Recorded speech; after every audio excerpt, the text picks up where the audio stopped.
ये कार्यक्रम चल रहा है, एक व्याख्यान और उसके बाद एक संगीत या उसकी कविता पाठ। ये बहुत ही सुंदर तरीके से यह आयोजन हो रहा था। सबसे अच्छे तरीके से जो 35-37 मिनट हम लोगों ने एक सुविचारित व्याख्यान सुना आदरणीय प्रमोद सर का, और इतिहास और साहित्य का जो सम्मिलन था।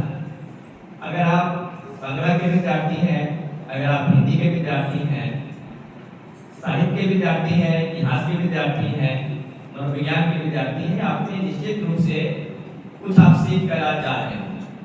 और सिर्फ यही पर वह बात खत्म नहीं होती है, वह व्याख्यान या मांग करता है कि उस पर विचार किया जाए। आप जाकर अध्ययन करें। अगर आप बांग्ला के हैं, हिंदी के हैं, तो गोरा पढ़िए।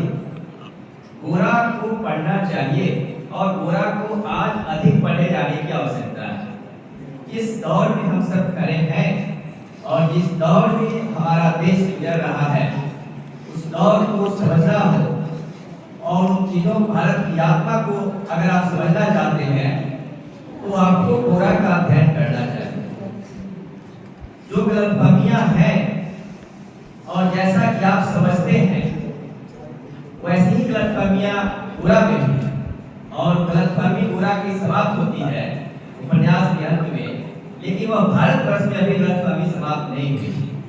तो गुरुदेव की जयंती पर अगर वे हम स्मरण करने के लिए यहाँ खड़े हैं, उपस्थित हैं, तो उनके साहित्य पर विमर्श होना चाहिए और उनको आत्मसात किया जाना चाहिए, ताकि जो राष्ट्रवाद और विश्व बंधुत्व का एक दोनों आपस में समन्वय है वह भी हो सके और भारत की आत्मा जहां बसती है उसकी बात हो।